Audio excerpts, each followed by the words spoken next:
Assalamualaikum warahmatullahi wabarakatuh. Alhamdulillahilladzi an'ama 'alaina bi ni'matil imani wal islam. Sekali lagi saya ucapkan alhamdulillahilladzi an'amana bi ni'matil imani wal islam. Asyhadu an la ilaha illallah wa asyhadu anna Muhammadan abduhu wa rasuluh. Allahumma salli wa sallim ala nabiyyina Muhammad wa ala alihi wa sahbihi wa man wala amma ba'd. Para jamaah yang dirahmati Allah, hari ini saya tidak secara langsung menjawab pertanyaan dari para jamaah, tapi akan bercerita tentang pengalaman yang saya alami dan saya tuangkan menjadi sesuatu yang mungkin bisa saya bagi pada para jamaah.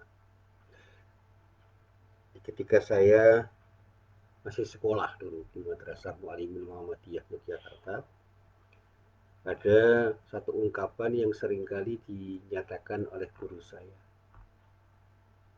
Nah, ungkapan itu menjadi sangat populer dan menjadi sesuatu yang menginspirasi bagi diri saya terutama dan banyak orang.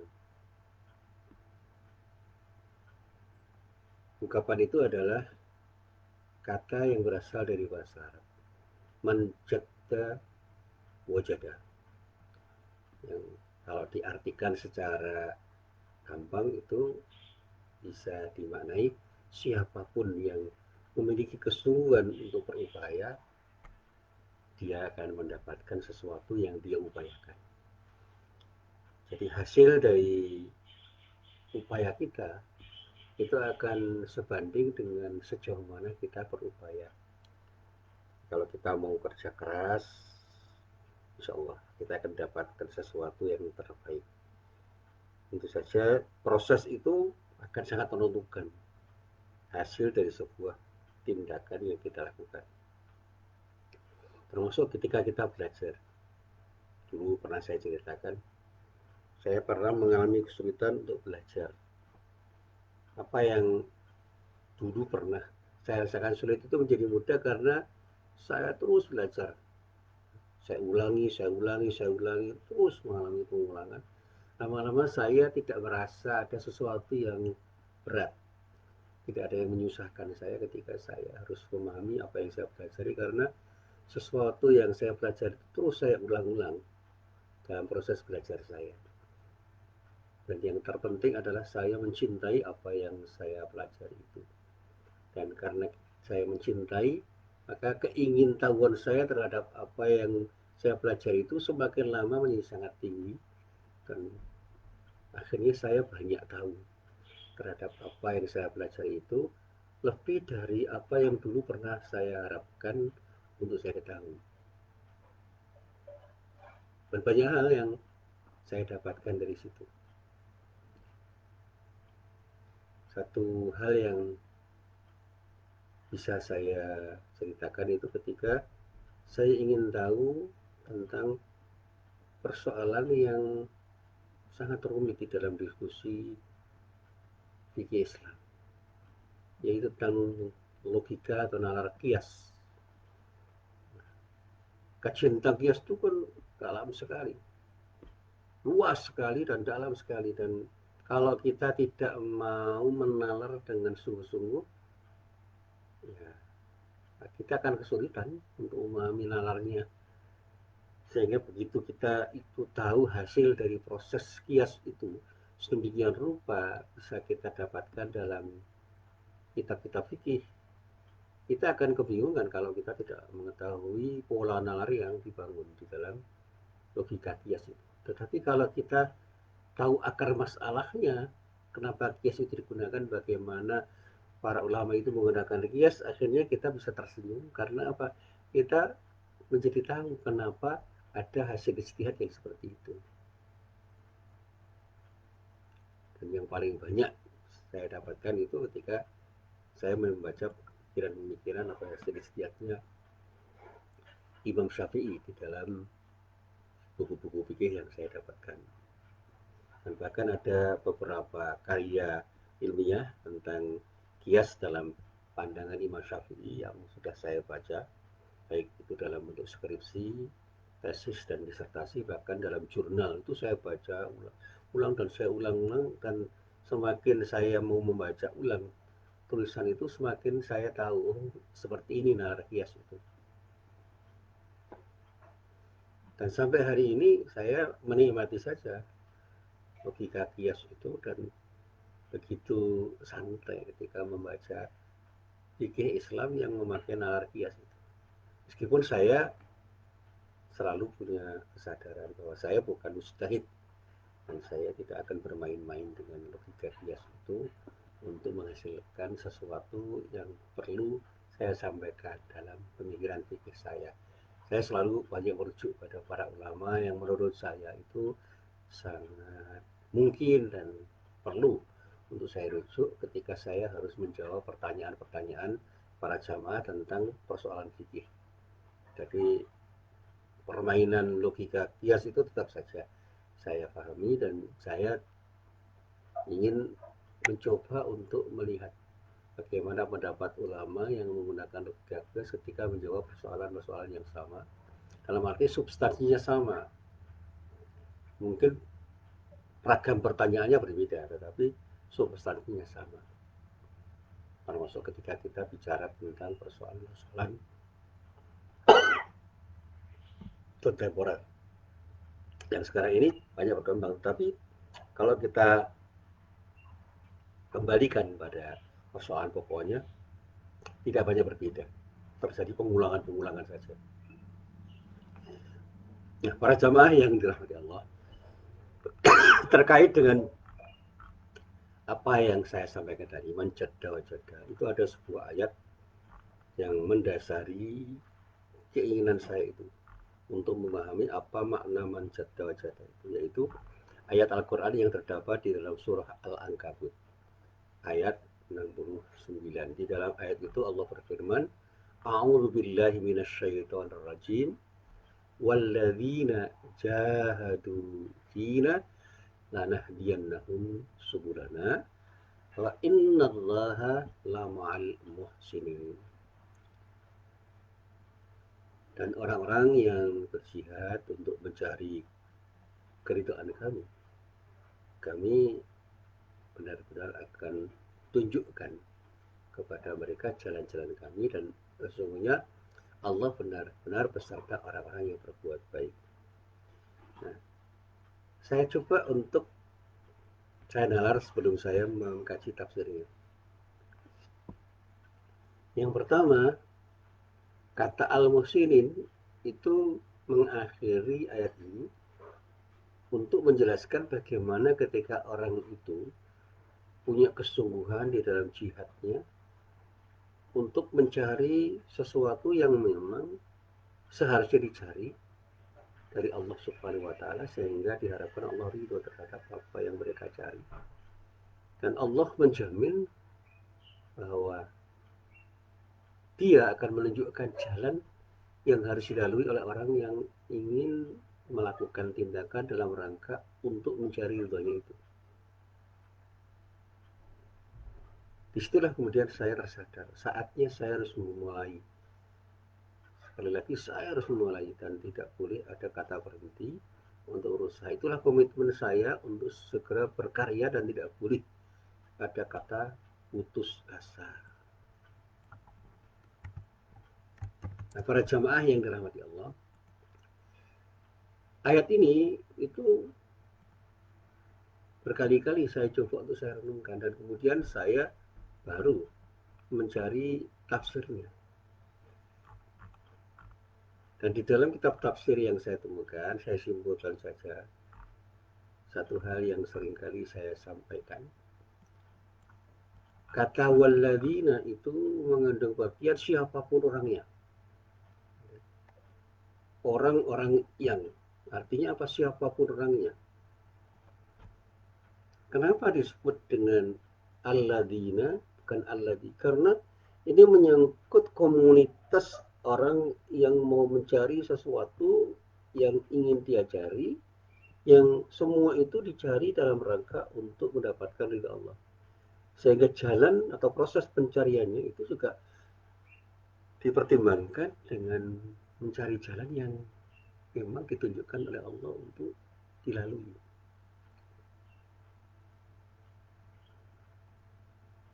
Saya itu berasumsi begini, kalau saya itu masuk dalam kelompok orang yang mau berjuang, berupaya kuat, berupaya dengan upaya yang optimal untuk mendapatkan sesuatu, dan sesuatu yang ingin saya peroleh itu adalah sesuatu yang memang baik, dan insya Allah dengan cara yang betul-betul baik, insya Allah Allah akan menunjukkan jalan yang memang harus saya lalui untuk mendapatkan sesuatu yang ingin saya peroleh. Termasuk ketika saya mencari ilmu. Saya ingin mencari ilmu untuk saya amalkan, dan pada saatnya saya ingin berbagi ilmu itu kepada orang yang memang memerlukan untuk saya bagikan ilmu itu kepada mereka. Termasuk di dalamnya ketika saya mengajar, saya tidak pernah merasa bahwa saya itu adalah orang yang lebih baik daripada orang yang saya ajar, karena pada saatnya saya sadar ilmu yang saya peroleh itu tidak kurang dan tidak lebih adalah pemberian dari Allah yang diamanahkan oleh Allah untuk saya amalkan dan saya bagikan, saya share kepada siapapun, tanpa saya harus berpikir apa keuntungan yang akan saya dapatkan dari proses berbagi itu. Karena ketika saya niatkan semua itu karena Allah, insya Allah semua akan menjadi sesuatu yang bermanfaat karena Allah ridho. Dan ini yang selalu saya sampaikan dalam kaitannya dengan dakwah saya. Saya berjalan di jalan dakwah dan tidak semua yang saya jalani itu disukai orang. Ada yang suka, ada yang tidak, itu biasa. Ada yang memuji, ada yang mencela, ada yang mencaci, ada yang meremehkan, ada yang merendahkan, ada yang bahkan melecehkan, itu biasa saja. Tapi apapun yang mereka lakukan terhadap diri saya, apakah mereka mengapresiasi apa yang saya lakukan atau tidak, itu bukan urusan saya. Karena prinsip yang saya jalani itu, saya hanya akan berdakwah karena Allah. Dan yang ingin saya dapatkan cuma satu, ridho Allah saja. Orang mau memuji atau tidak itu urusan mereka. Orang mau mencela atau tidak itu urusan mereka. Silakan. Orang mau mengapresiasi atau tidak itu urusan mereka. Dan tadi malam saya diskusi dengan dua orang teman saya di sebuah desa di Kecamatan Pundong sampai jam 10 malam. Ketika saya ditanya, Pak Musin, ketika berceramah kira-kira pendengarnya banyak atau tidak? Saya tidak punya urusan dengan pendengar saya. Mau didengarkan atau tidak itu urusan mereka. Saya tidak bisa memaksa mereka untuk mendengar apa yang saya katakan. Termasuk ketika saya menulis, apakah tulisan saya itu dibaca atau tidak, saya tidak pernah peduli. Yang penting saya sudah menulis, menyampaikan sesuatu yang menurut saya baik, itu saya sampaikan. Mau dibaca atau tidak oleh orang, silahkan aja. Makanya ketika saya ditanya apakah tulisan Pak Musin sudah diterbitkan atau belum, nggak ada masalah. Yang jelas saya bisa bermain untuk menerbitkan tulisan saya di media sosial yang saya manfaatkan dalam setiap keinginan saya untuk berbagi dengan tulisan saya. Termasuk ketika saya ceramah pada pagi hari ini. Orang mau mendengarkannya, monggo silahkan. Orang tidak mau mendengarkannya, silahkan. Orang mau mengapresiasi, silahkan. Orang tidak mau mengapresiasi, silahkan. Bahkan orang mengkritik, monggo. Orang mencela, monggo. Orang mencaci, monggo, silahkan. Saya tidak punya beban. Karena niat saya hanya satu, mencari ridho Allah itu saja.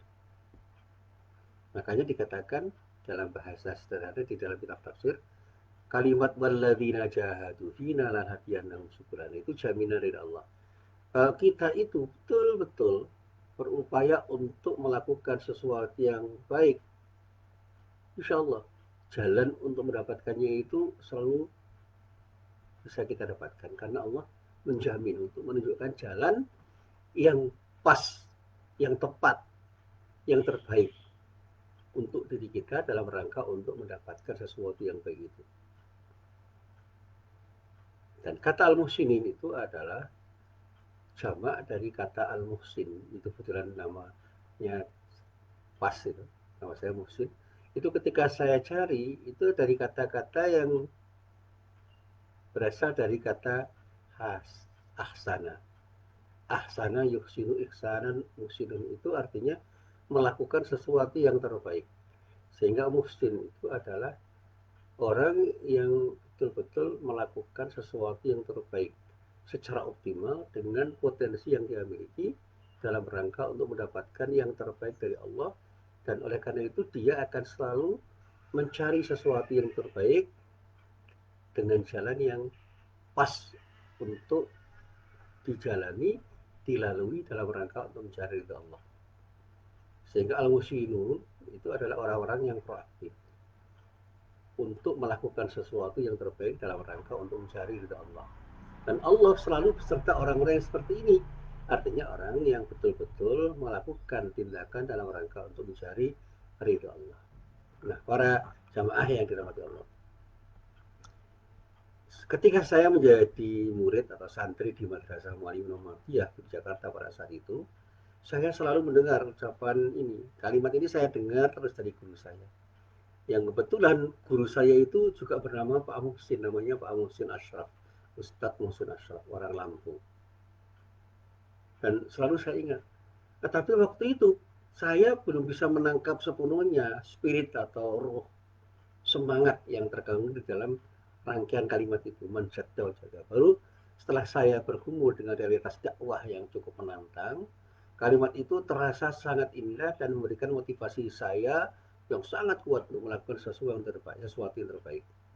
Apapun risiko yang harus saya hadapi, saya nggak peduli. Saya hanya akan berjuang dalam rangka untuk mencari ridha Allah. Apalagi setelah beberapa kali saya menyaksikan film tentang Kiai Dahlan itu, meskipun itu potongan ya, itu fragmentasi dari sebuah episode dakwah Kiai Dahlan yang berjudul Sang Pencerah. Saya semakin termotivasi untuk punya keberanian melangkah dengan kata hati hanya orang yang bersungguh-sungguh yang pada akhirnya akan mendapatkan sesuatu yang terbaik. Nah, saya ceritakan pada teman-teman saya bahwa beberapa tahun yang lalu salah seorang sahabat karib saya mengirimkan sebuah buku yang berjudul Membumikan Al-Quran Jilid 2, sebuah buku yang merupakan kumpulan dari tulisan guru saya, Profesor Dr. Muhammad Quraish Shihab, MA, yang tentu saja saya sambut dengan sukacita. Beliau guru saya. Saya tidak secara formal menjadi murid beliau karena beliau mengajar di kelas yang lain ketika saya kuliah di IAIN, sekarang UIN Jogja. Ketika beliau berkuliah, saya selalu masuk menjadi mustamid. Dan dalam beberapa kali diskusi saya datang. Ketika beliau datang di UMY, saya datang. Ketika beliau datang di UAD, saya datang. Ketika beliau datang di Forum Muhammadiyah, saya datang. Bahkan ketika beliau datang ke UIN, saya datang untuk mendengarkan dan mencermati, dan bahkan di dalam video-video yang diunggah oleh siapapun tentang beliau, saya selalu mendengarkan. Dan ternyata ada beberapa hal yang bisa saya serap dari tulisan beliau. Dan oleh karena itu saya ucapkan terima kasih kepada sahabat saya, karena dengan kiriman buku itulah yang kemudian memicu saya untuk segera menulis beberapa tulisan sebagai kado untuk sahabat saya. Sehingga seorang sahabat saya, Mas Haidar Nasir, yang sekarang sudah menjadi guru besar, Profesor Dr. Haidar Nasir, itu pernah menyatakan beberapa kalimat yang diucapkan untuk diri saya, yang semua memotivasi, yang membuat saya semakin yakin untuk menulis. Yang masih saya ingat itu, Pak Musin, terus Pak Musin, jangan pernah berhenti menulis, kata beliau. Itulah ucapan yang paling indah dan berkesan yang sampai saat ini masih saya ingat. Cuma sayangnya hingga saat di mana saya harus menulis itu, saya belum benar-benar bisa mewujudkan keinginan beliau untuk menulis tentang sesuatu yang seharusnya saya tulis dengan sangat serius. Dan beberapa pekerjaan penulisan yang pernah saya inginkan itu belum selesai untuk saya tulis, karena ada beberapa gagasan yang tersendat untuk saya tulis, karena di samping saya harus memahami apa yang perlu saya sampaikan, saya juga harus berhati-hati untuk menyampaikan gagasan saya itu.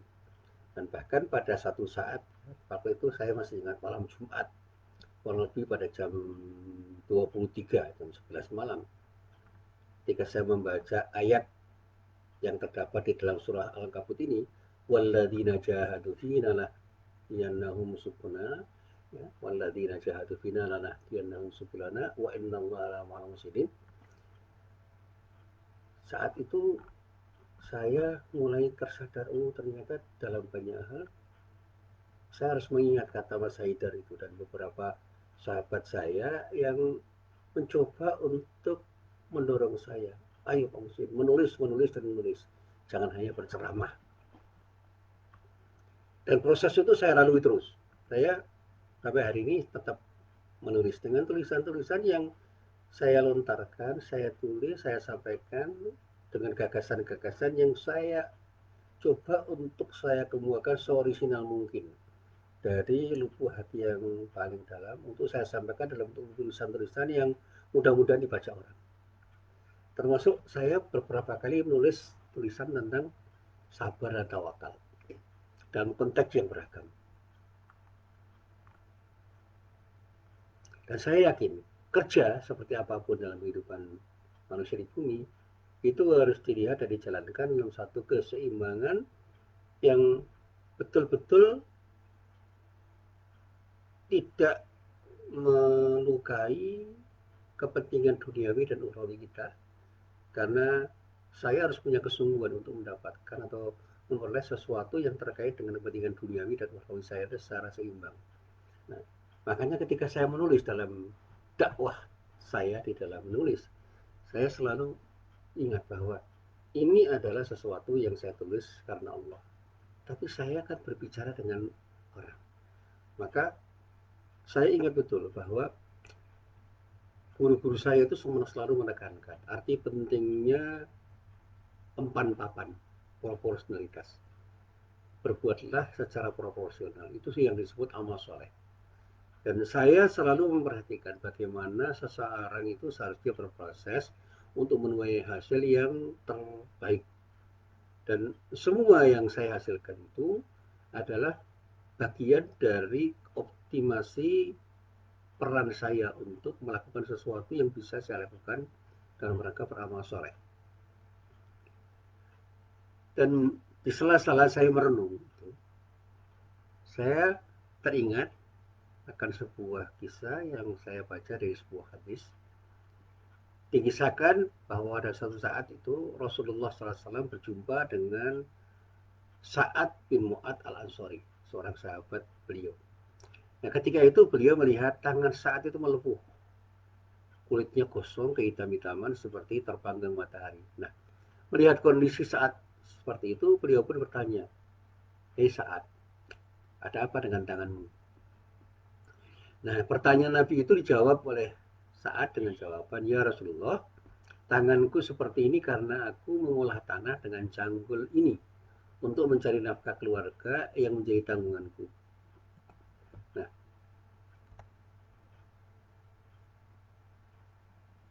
ketika itu mendengar jawaban Sa'ad, Rasulullah pun menggapai tangan Sa'ad dan menciumnya seraya berkata, "Inilah tangan yang tidak akan pernah tersentuh oleh api neraka." Nah, rangkaian kata itu menjadi sesuatu yang menginspirasi saya.